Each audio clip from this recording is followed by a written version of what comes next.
Tales from the Jails.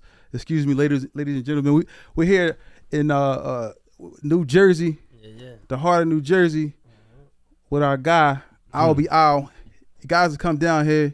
You know, we sitting in the parking lot. We see something pull up black on black. They see the window go down. We didn't know who somebody was going to start shooting or what. But, luckily it was Albee. You know what I mean? Inviting us in with the red carpet. For sure. He came dolo, you know what I'm saying? Like, he ride around dolo, but, don't think it's sweet, Please don't. Please, it's definitely in reach. Please don't. Please don't. So Albee, man, we here, tell us from the jails, what we do in Tell us from the jail. We talk about prison and, we want to deter the youth from going to prison, but we want to let everybody know that it's real in prison. And we also want to speak to you about just like life in general and where you at with it. So, okay. Feel free to speak about what you want to talk about. Feel free to leave out what you want to leave out. It's all up to you. But from my understanding, you did time in the pen, right? Right. How much time you did? I've been going to jail since I was a teenager. You feel me? Like since I took my first mug shot, I was 13. You feel me? I've been going to jail back and forth. They ain't even nothing to brag about, but no, I accept it because if you've been to jail, you know what I'm saying. You can't regret it. It make you stronger at the same time. You feel me? It's rough in that motherfucker. You think it made you stronger? Yeah, most definitely. I read my first book in jail because I did 21 in the feds, and it made that's me a different animal right there. Oh, cool. I keep trying to tell them. I tell the watchers that from state prisons and federal prisons how it varies and how it switch up, but both entities is violent. Right. Period. We're not going to get away from that at all. Violent. But I think it taught me stuff, and I want to ask you: did it teach you some positive stuff? Yeah, it taught me. It taught me body language. Exactly. You know what I'm saying? It taught me how to fill motherfuckers out. You know, if you notice when you walk onto a tear, the first person that walk on the tear when you first go on the tear, you never who you really are at first. You gotta scope it out. You gotta you feel me? Exactly. Like, you know what I mean? It didn't get that nigga like 2 weeks and then you start seeing who he really is. You feel exactly. Me? At first he be quiet. You know what I mean? He don't talk much. He moving around. He filling everybody out. But then 2 weeks his character come out. You hear his real laugh. You hear everything like.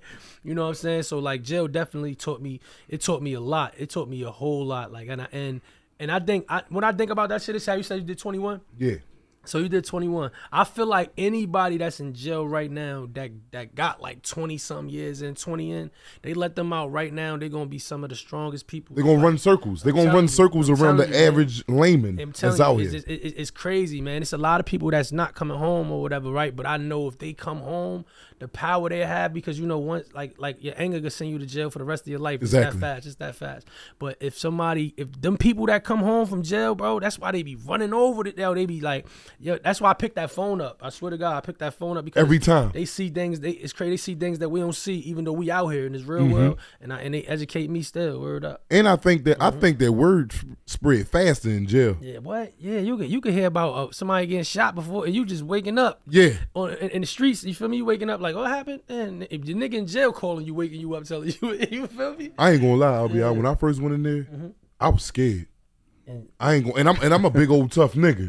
Yeah. But when I rolled up to Lewisburg Wall, that's in Pennsylvania, USP Lewisburg. Yeah. And I seen that wall stretching for miles all the way around the whole jail. Right. And I'm always hearing the stories about jail. This is adult prison. Yep. So I'm like, damn, this is what I got to come to. Okay, let's talk about that. All right, boom. Yeah. Let's talk about that. Talk about See, that. Because when I was a juvenile, I ain't gonna lie, I wasn't scared. I was excited. It's sad to say, it's sad because it was like I knew my friends was in there. Exactly. And I'm getting locked up with my friends. It's right. just like, you know what I mean? I'm like, but nigga, the adult shit, boy. Now I'm going to adult. We had this shit called Craft in Jersey, right? Right. That was like the intake. That's where you go to when you leave the county. You go there. That's the intake, and then they ship you off to the prisons and so wherever you get classified to. Man, every old head in the county used to just tell you about it. Yeah. Then you on the Bluebird. You going down there. You going to Craft. You going to Craft, right?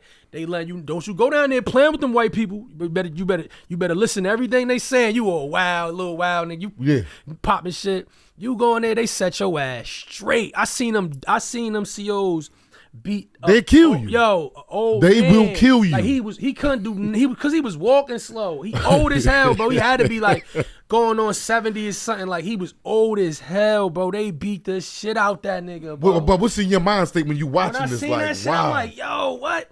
They was like, nigga, this what they did to me, right? I swear to God.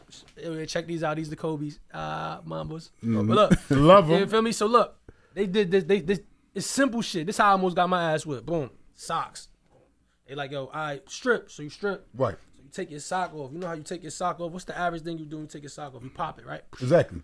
Nigga grab my shoulder. Boom. Big ass white boy grab my shoulder.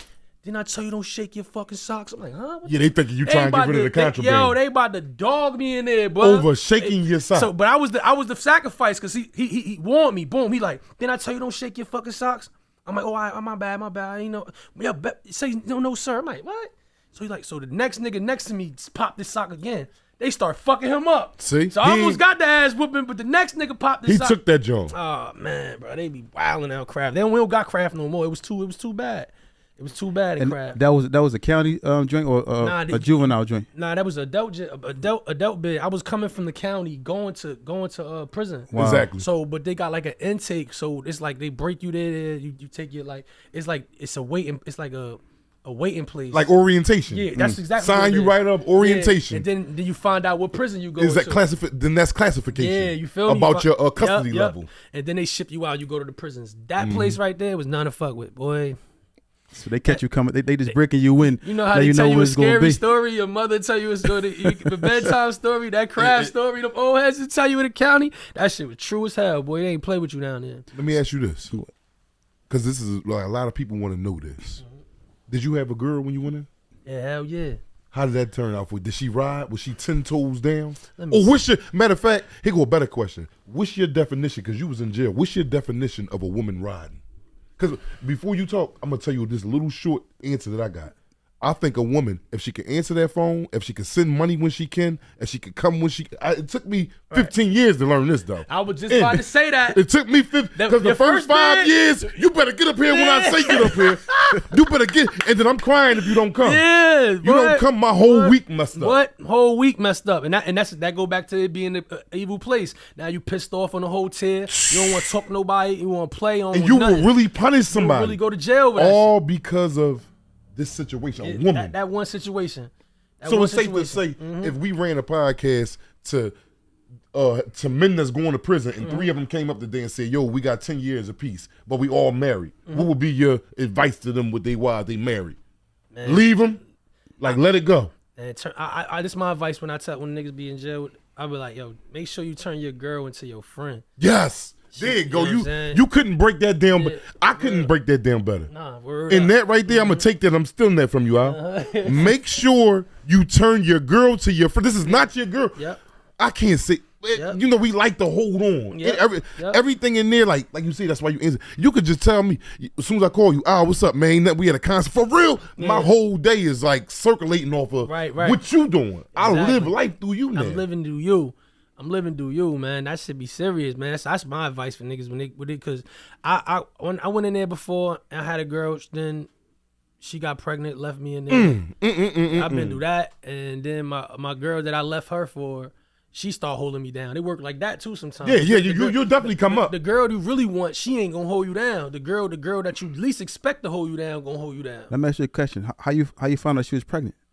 Man, hey, what happened? I can tell that still hurt. Do it still hurt a little bit? Your new girl go tell you. She can't wait to tell you. Oh my goodness! She can't wait for you to call home so she can tell you that bullshit. You out there? Oh yeah. Remember that little bitch that you left me for, right? That's what she doing. She pregnant. Oh man. You gotta eat that shit. Like, man, I don't give a fuck. That shit hurt. Yeah, like, boy. She what? She what? Yeah, nigga, you thought she was. Yeah, you thought she was the one, right? Nah, baby, you the one. Hang the phone up. Right, bitch got pregnant. Bitch really was pregnant, bro, on everything. And then check it. I came home from jail. I came home. I'm lit. I'm sitting there on the block. I'm fucking with some bitch. This bitch rolled past, big as hell. Pregnant as hell. I'm like, man, that hit. Man, listen. Like, yo. I wasn't even thinking about my time. I got sentenced to 420 months. Damn, bro. I wasn't thinking about no time. All I was worried about, where you at? What you doing? Mm-hmm. I'm talking about and this is the kid in me at the time. Right. I wasn't caring about, these people just sentenced me to 35 years. I don't care about none of that. Nah. Where you going tonight? For real, bro. That's my whole, and that was a bad mentality. That was like the first 10 years of my bid was the roughest to me, man. Because I tried to. I'm a love bug. No cap. I'm a love bug. It was rough and like that. What? I mean, I done cried in there a couple times.